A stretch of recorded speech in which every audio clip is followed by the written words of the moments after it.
செபியோட தலைவர் மாதவி புஜ்ஜுக்கும் அதானிக்கும் என்ன சம்பந்தம், இதுல என்ன குளறுபடிகள் நடந்திருக்கு அப்படின்னு சொல்லி நிறைய கேள்விகள் மாத்தி இதுல பிஜேபி சம்பந்தம் இருக்கு, அது சம்பந்தம் இருக்கு, நிதியை ஆய்வு செய்யும் மையமே நிறைய இடத்துல மோசடி பண்ணியிருக்காங்க, ஹிண்டன்பர்க்கே நிறைய தகவல்கள் கொடுத்துருக்கு அப்படின்னு சொல்லி நிறைய விஷயங்கள் சொல்லிட்டு இருக்காங்க. மக்களுக்கு அதை பத்தி தெளிவா சொல்லுங்களேன். இந்த ஹிண்டன்பர்க் அப்படிங்கிற ஒரு கம்பெனி ஒரு 9-10 பேரை மட்டும் வைத்து கொண்டிருக்கின்ற சோரஸோடைய கம்பெனி. சோரஸுங்கிறவர் யாருன்னா, நமக்கு சரியாக புரியணும்னா நம்மளுடைய நம்பியார் அவர் தான். எல்லா ஜனநாயக நாட்டுக்கும் நம்பியார் அவர் தான். ஹிண்டன்பர்க்கிட்டேருந்து ஒரு தகவல் வருது, இந்தியா எச்சரிக்கையாக இரு அப்படின்னு சொல்லி வருது. எச்சரிக்கையாக இருக்க வேண்டியது அவங்கள பொறுத்த வரைக்கும் செபியுடைய தலைவரோ அல்லது அவருடைய கணவரோ அல்லது அதானியோடைய தம்பியோ அல்லது மச்சினனோ இவன் தான் எச்சரிக்கையாக இருக்கணும். ஆனால் அவங்க இந்தியா எச்சரிக்கைன்னு சொன்னதன் மூலமாகவே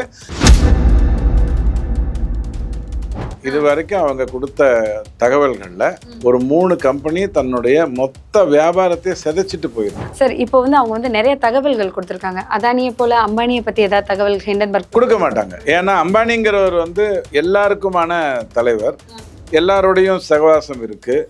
அவர் இந்த நாட்டினுடைய பல முடிவுகளை கூட அவர் எடுக்கிறாரு அப்படின்னு சொல்றாங்க.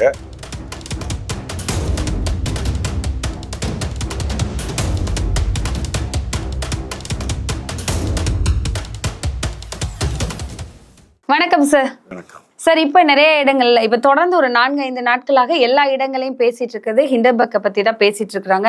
அதுல என்னன்னா, செபியோட தலைவர் மாதவி புஜ்ஜுக்கும் அதானிக்கும் என்ன சம்பந்தம், இதுல என்ன குளறுபடிகள் நடந்திருக்கு அப்படின்னு சொல்லி நிறைய கேள்விகள் மாத்தி இதுல பிஜேபி சம்பந்தம் இருக்கு, அது சம்பந்தம் இருக்கு, நிதியை ஆய்வு செய்யும் மையமே நிறைய இடத்துல மோசடி பண்ணியிருக்காங்க, ஹிண்டன்பர்க்கே நிறைய தகவல்கள் கொடுத்துருக்கு அப்படின்னு சொல்லி நிறைய விஷயங்கள் சொல்லிட்டு இருக்காங்க. மக்களுக்கு அதை பத்தி தெளிவா சொல்லுங்களேன். அடிப்படையில் பாராளுமன்றம் துவங்கும் போது ஏதாவது ஒரு பிரச்சனையை கொண்டு பாராளுமன்றம் நடக்காமல் இருக்கிற வேலையை போன முறை பார்த்துக்கிட்டாங்க. 44 சீட்டு 52 சீட்டு இருந்தபோது, அது பிகாசஸாக இருக்கட்டும் அல்லது பிபிசியாக இருக்கட்டும் அல்லது அதானியுடைய பிரச்சனையாக இருக்கட்டும் அல்லது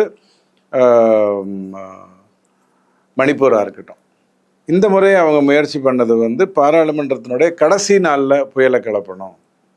11ஆம் தேதி வரைக்கும் நடக்கும்னு நினச்சாங்க. 10ஆம் தேதி அன்னைக்கு ஹிண்டன்பர்க்கிட்டேருந்து ஒரு தகவல் வருது, இந்தியா எச்சரிக்கையாக இரு அப்படின்னு சொல்லி வருது.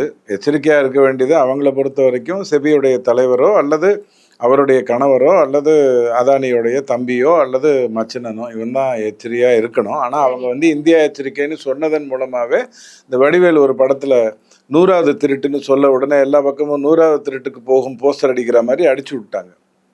ஆனால் அன்ஃபார்ச்சுனேட்லி 9ஆம் தேதியே நம்ம பாராளுமன்றத்தை நிறுத்திட்டோம். இது இயல்பாகவே பாராளுமன்றம் முன்னாடி முடியறதுங்கிறது இன்னைக்கு நேற்றுக்கு இல்லை, ரொம்ப நாளாகவே நடந்துட்டு இருக்கு. அப்போல்லாம் இந்திரா காந்தி அம்மாவுக்கு சோர்வாயிடுச்சுன்னா பாராளுமன்றம் முடிஞ்சிடும்.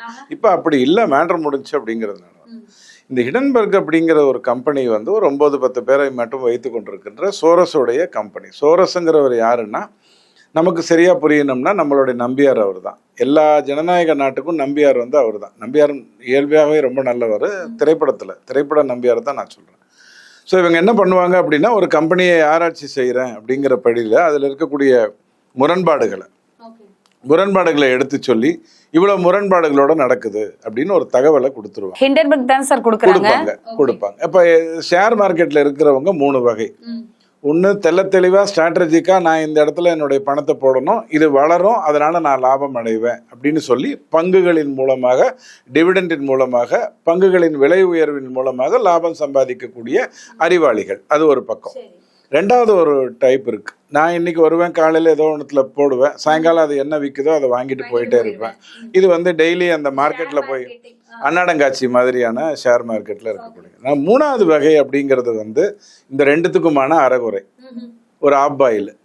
இது திடீர்னு பேனிக் ஆகிடும். டக்குன்னு ஏதோ ஒரு தகவல் கொடுத்துடணும், ஐயோ நாங்கள் 50,000 போட்டிருக்கேன்னு டக்குன்னு எல்லாத்தையும் விட்ரா பண்ணிடும். இப்போது அந்த மாதிரியான ஒரு விஷயத்தை செய்யும் பொழுது ஹிண்டன்பர்க்கோடைய வேலை என்னென்னா, அது ஒரு ஷார்ட் ஸ்டாக் செல்லிங் கம்பெனி. அதாவது காலையில் வாங்கி சாயங்காலம் விற்கக்கூடிய ஒரு விஷயம். ஸோ இப்போ உங்ககிட்ட ஒரு வீடு இருக்குது, அந்த வீடுக்கு நீங்கள் 2 கோடி ரூபாய் மதிப்பு சொல்கிறீங்க. நான் இல்லை எனக்கு 1 கோடி ரூபாய்க்கு வேணுங்கிறேன், நீங்கள் முடியாதுங்கிறீங்க. உங்ககிட்ட நல்ல பலம் இருக்குது, என்னால் ஒன்றும் பண்ண முடியல. இப்போ நான் என்ன பண்ணிடுறேன், அங்கே பேய் இருக்குன்னு கதை விட்டுருவேன். உங்கள் வீட்டில் பேய் இருக்குது, இன்னும் 2 வருஷம் முன்னாடி ஒரு வேலைக்காரி செத்து போயிட்டாங்க, 10 வருஷத்துக்கு முன்னாடி ஒரு அம்மா செத்து போயிட்டாங்க, இப்படியெல்லாம் நான் சொல்ல ஆரம்பிச்சு பலரை சொல்ல வைத்த உடனே அந்த வீட்டினுடைய மதிப்பு ஆட்டோமேட்டிக்காக ஒரு பேய் பங்களாக்கு வீடு என்ன வரும், சுந்தர் சி படம் எடுத்தாருன்னா வேணா ஏதாவது காசு கிடைக்கும், இல்லைன்னா கிடைக்காது. ஸ்ட்ரைட்டாக 10 லட்சம் ரூபாய்க்கு வந்துடும். இப்போ நீங்கள் என்ன கெஞ்ச ஆரம்பிச்சிருவீங்க, ஐயா அந்த 1 கோடி கொடுக்குறேன், நீ அத்தையை கொடுத்து தொலை, ஏன்னா மார்க்கெட் 10 லட்சத்துக்கு வந்துருச்சு. இந்த மாதிரியான அயோக்கியத்தனத்தை பண்ற ஒரு விஷயம் தான் இந்த ஹிண்டன்பர்க் அப்படிங்கிற அந்த கம்பெனி. சார் அவங்க தானே சரியான தகவலை கொடுக்கறவங்க தானே ஹிண்டன்பர்க்னு நம்பிட்டு இருக்காங்க. இது வரைக்கும் அவங்க கொடுத்த தகவல்கள்ல ஒரு 3 கம்பெனி தன்னுடைய மொத்த வியாபாரத்தை சிதைச்சிட்டு போயிருக்கு. ஒரு கம்பெனி தன்னுடைய வியாபாரத்தை மொத்தமா சிதைச்சிட்டு போயிருக்கு. அதாவது அவங்க நீதிமன்றத்துக்குள்ள போறவங்க இல்ல, வழக்காடுறவங்க இல்ல, வழக்கு போடுறவங்க இல்ல, புரளியை கிளப்பி விட்டுட்டு கிளம்பி போயிடுவாங்க. ஒண்ணும் வேண்டாம், ஒரு கணவனை பார்த்து உங்க மனைவியை நான் ராமச்சந்திரனோட போகும்போது பார்த்தேன் அப்படின்னு சொல்லிட்டு போயிட்டா அந்த கணவனுடைய சந்தேகம் வளர்த்த ஆரம்பிச்சிச்சுன்னா, ராமச்சந்திரன் இப்படிக்கா போயிருப்பாரு, இவருடைய மனைவி அப்படிக்கா போயிருப்பாங்க. தகவல் கரெக்டு, ஆனால் தகவல் தப்பு. இந்த மாதிரியான சில்லறைத்தனமான மஞ்ச பத்திரிகைத்தனமான வேலையை செய்யறவங்கள நம்ம மதிக்க கூடாது. நம்பர் 1. தகவல்கள் யார் வேணாலும் கொடுக்கலாம், அதுல என்ன தப்பு இருக்கு? நம்ம கூடவே இருந்துட்டு உண்மையான தகவல் கொடுக்கலன்னா நம்ம என்ன பண்றது? அப்படி இல்லை. ஸோ இவங்களுடைய நோக்கம் இந்த மாதிரி கம்பெனிஸை சிதைக்கிறதுங்கிறது இருக்கிற வரைக்கும் நமக்கு அது முக்கியம் இல்லை. யாருடைய கம்பெனி வேணாலும் யார் வேணாலும் சிதைச்சிக்கிட்டோம். அப்படி ஒரு சந்தேகம் ஒரு கணவனுக்கு இருக்கும்னா இன்னைக்கு இல்லைன்னா நாளைக்கு விவாகரத்து நடக்க போகுது. ஸோ இது ஒரு பெரிய விஷயம் இல்லைன்ட்டு நம்ம விட்டுட்டு போயிடலாம். ஆனால் செபியின் மேலே அவங்க கை வைக்கும் போது எங்கே தப்பு பண்ணாங்க அப்படின்னு சொன்னால், செபிக்கு தலைவராக இருக்கக்கூடியவர் இப்போ ஒரு 2 வருடத்துக்கு முன்னாடி எங்கள் தலைவராக வராரு. அதற்கு சில காலம் முன்னாடி அந்த போர்டில் இருந்தாங்க. அதற்கு 2 வருடத்துக்கு முன்னாடி இவங்க அதானியோடைய தம்பி கம்பெனியில் பணம் போட்டிருக்காங்க. இவ்வளோதான் கதை. இது அவங்க ஏற்கனவே அறிவிச்சிருக்காங்க. இப்போ உங்ககிட்ட நீங்க இன்னார் தானே, ஆமா இந்த தெருவில் தானே இருக்கீங்க, உங்க பக்கத்து வீட்டில் இவர் தானே இருக்காருன்னா ஆமான்ட்டு போயிட்டே இருப்பீங்க. நீங்க பதில் சொல்றதுக்கு என்ன இருக்கு? ஏன் இதை கேட்குறீங்க, ஏன் பக்கத்து வீட்டுக்காரரை பற்றி கேட்குறீங்கலாம் பேசுவீங்களான்னு ஒன்றும் கிடையாது. அப்படித்தான் அவங்க பதில் சொல்லிட்டு போயிட்டாங்க. இருக்கிற ஃபேக்டை எடுத்து சொல்லியிருக்கேன் அப்படின்னு. இப்போ இதை வைத்து சிபிஐ தப்பு அப்படின்னு சொன்னா, பேசப்படுகின்ற பணம் ஒரு 2.5 கோடி, முதலீடாக போட்ட பணம் ஒரு 5 கோடி. செபியோடைய வரவு செலவு என்ன, இந்த 5 கோடி அல்லது 1 கோடி, அந்த 2.5 கோடிங்கிற அமௌண்ட் என்ன அப்படிங்கிறத நம்ம முதல்ல பார்க்கணும். உதாரணத்துக்கு இப்போ டிஎல்எஃப்னு ஒரு பெரிய கம்பெனி. டிஎல்எஃப்ல பிரியங்காவுடைய கணவருங்கிற ஒரே காரணத்துக்காக வாத்ராவை உள்ள கூப்பிட்டு போறாங்க. வாத்ரா நிறைய நிலங்கள் எல்லாம் வாங்கி கொடுக்குறாரு. 5 லட்ச ரூபாய் சொத்து வச்சுட்டு இருந்தவர் திடீர்னு 50 கோடிக்கு தன்னுடைய சொத்தை காட்டுறாரு. எப்படி இந்த மாயம் நடந்ததுன்னு காட்டா டிஎல்எஃப்க்கு வாங்கி கொடுத்த அந்த வேலையில பண்றாரு. வாத்ரா யாரு? ஒருத்தருடைய மாப்பிள்ளை. வாத்ரா யாரு? வாத்ராவுடைய மச்சனன் யாரு? ராகுல் காந்தி. அதே மாதிரி இங்க வாங்க, தமிழ்நாட்டுக்கு வாங்க. அதானி இங்க ஒருத்தரை சந்திக்கிறாரு. யாரை சந்திக்கிறாரு? ஒருத்தருடைய மாப்பிள்ளைய சந்திக்கிறாரு. யார் அவரு? இன்னாருடைய மச்சனை. இதெல்லாம் இந்த கூட்டு கட்சிக்குள்ள இருக்கக்கூடிய இடத்துல இந்த மாதிரியான வேலைகள்லாம் நடக்கும். ஆனா வெளில பயங்கரமா பேசுவாங்க, இஷ்டத்துக்கு பேசுவாங்க. ஸோ ஹிண்டன்பர்க் சொல்லியிருக்கிற இந்த கருத்துக்கள் எல்லாமே ஒரு 183 கோடி இப்போ அவங்களுக்கு தாரவாத்து கொடுத்துருக்காங்க. இந்த ஷார்ட் செல்லிங்னால இந்த 2 நாள்ல மட்டும் ஹிண்டன்பர்க்கு கிடைச்சிருக்கிற லாபம் என்னன்னா, உங்களை பத்தி புரளியை கிளப்பிட்டு உங்க ஷேரையே வாங்கிட்டு அதையே திருப்பி வித்துட்டு அதன் மூலமா பிச்சை எடுக்கிற ஒரு சாதாரணமான ஒரு விஷயம். இது மூலமா பங்கு சந்தையோட ஷேர் மார்க்கெட்டோட லெவல் குறைக்க முடியும் அப்படின்னு நினைச்சாங்க. ஆனால் இந்தியாவில் என்ன ஆச்சுன்னா, ஜூன் 4ஆம் தேதி அன்னைக்கு 75,000 இருந்தது சென்செக்ஸ், முந்தானத்துக்கு 80,000 இருந்தது. ஸோ எந்த விதத்துலையும் குறையல. ஏன்னா இந்தியர்களுக்கு தெரியும் யார் மஞ்ச பத்திரிகை, யார் லக்ஷ்மிகாந்தன், யார் NS கிருஷ்ணன், யார் தியாகராஜ பாகவதர்னு அவங்களுக்கு நல்லா தெரியும்.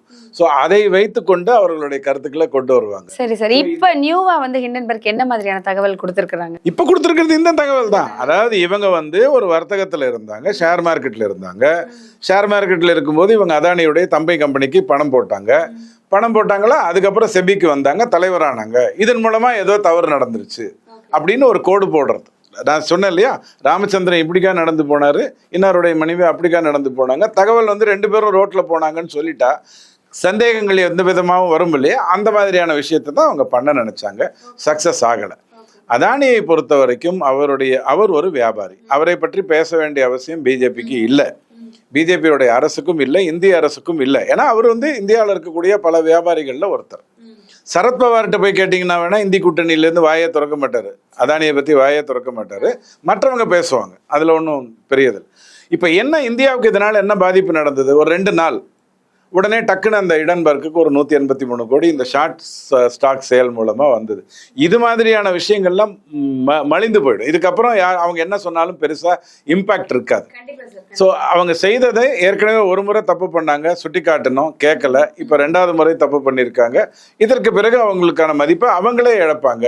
அப்படிங்கறத தவிர இதுல நாம கவலைப்படுறதுக்கு ஒண்ணுமே இல்லை. சார், இப்போ வந்து அவங்க வந்து நிறைய தகவல்கள் கொடுத்திருக்காங்க. அதானியை போல அம்பானியை பத்தி ஏதாவது தகவல் ஹிண்டன்பர்க் கொடுக்க மாட்டாங்க. ஏன்னா அம்பானிங்கிறவர் வந்து எல்லாருக்குமான தலைவர், எல்லாரோடையும் சகவாசம் இருக்கு. அவர் வந்து இந்த நாட்டினுடைய பல முடிவுகளை கூட அவர் எடுக்கிறாரு அப்படின்னு சொல்றாங்க. என்னை பொறுத்த வரைக்கும் ஒரு பணக்காரன், உலக பணக்காரன், கிராமமே எடுத்துக்கோங்களேன், கிராமத்துல யார் பண்ணையாரா இருக்க முடியும்? யார் வந்து அந்த தலைக்கட்டா இருக்க முடியும்? கண்டிப்பா மிகப்பெரிய காசு இருக்கிறவங்க தான் இருக்க முடியும். அது ஒன்றும் பெரிய விஷயம் இல்லை. கிராமத்துலயும் அப்படிதான், எல்லா இடத்துலயும் அப்படிதான். காசு இருக்கிறவங்க அதுல இன்ட்ரெஸ்ட் காட்டலை அப்படின்னு சொன்னா ஒரு உழைப்பாளி வர முடியும், ஒரு கம்யூனிஸ்ட் வர முடியும், வேற யாரோ வர முடியும். அப்படி ஒரு சூழ்நிலை இங்க இல்லை. அம்பானியோ அதானியோ இன்னைக்கு நீங்க பேசுறீங்க, தாத்தா கிட்ட போய் கேட்டீங்கன்னா டாடா பிர்லான்னுவாரு, அப்பா கிட்ட போய் கேட்டீங்கன்னா சபுர்ஜி பாலம்ஜின்னு சொல்லுவாரு. இதெல்லாம் வழி வழியாக இவங்க வந்து இந்தியாவில் அந்த கோலோச்சுகின்ற மிகப்பெரிய பணக்காரர்களாக இருக்கின்றவங்க. அவங்கள போய் நம்ம வியாபாரத்தை நிறுத்துன்னு சொல்ல முடியுமா? நாம பார்க்க வேண்டியது இன்ஃபோசிஸ் நாராயணன் மூர்த்தி மாதிரியான ஒருத்தரை பார்த்து வளரணும். நாம வந்து அடித்தட்டிலிருந்து மேலே வரக்கூடிய நண்பர்களை பார்த்துட்டு வளரணும். ஒரு இடத்துல நான் தோத்து போயிட்டேன்னு தற்கொலை பண்ணிட்டு செத்த காஃபி டேவுடைய ஓனரை கூட நான் பார்த்து ஐயோ மானம் உள்ள மனுஷன், வியாபாரம் இதுவாயிடுச்சுன்னு உடனே தற்கொலை பண்ணிட்டு செத்து போயிட்டான், நமக்கு அந்த மாதிரி ஒரு நிலைமை வரக்கூடாது. அதுக்காகவாது பார்க்கணும். இப்படி இல்லாமல் இந்த மஞ்ச பத்திரிகையெல்லாம் பார்க்கணும்னு முடிவு பண்ணோம்னா ரொம்ப தப்பு. அப்ப ஹிண்டன்பர்க் கிட்ட வர தகவல்கள் எல்லாம் தவறான தகவல்கள் தான். தெரிந்து கொள்ள வேண்டும். நான் உங்களுக்கு ஒரு சின்ன உதாரணம் பலமுறை சொல்லியிருக்கேன், இப்பயும் சொல்றேன். எங்க அம்மா அமெரிக்கா போயிருக்காங்க, ரொனால்ட் ரீகன் ஜனாதிபதியா இருக்காரு. இது ரெண்டுத்துக்கும் ஏதாவது சம்பந்தம் இருக்கா? எங்க அம்மா அப்படிக்கா போய் இப்படிக்கா வந்தாங்க, அவரு ரொம்ப கஷ்டப்பட்டு ஜனாதிபதி ஆனாரு. இந்த ரெண்டுத்தையும் நீங்க சேர்த்து படிச்சீங்கன்னா என்ன அர்த்தம்? எங்க அம்மா போய் தான் ரொனால்ட் ரீகன் ஜனாதிபதியா. இப்படி ஒரு முட்டாள்தனத்தை பண்ணக்கூடாது. அவ்வளவுதான், வேற எதுவும். கண்டிப்பா சார், ஒரு மக்களுக்கு தெளிவா இருக்கும்னு நினைக்கிறேன். தொடர்ந்து பேசலாம். தேங்க்யூ.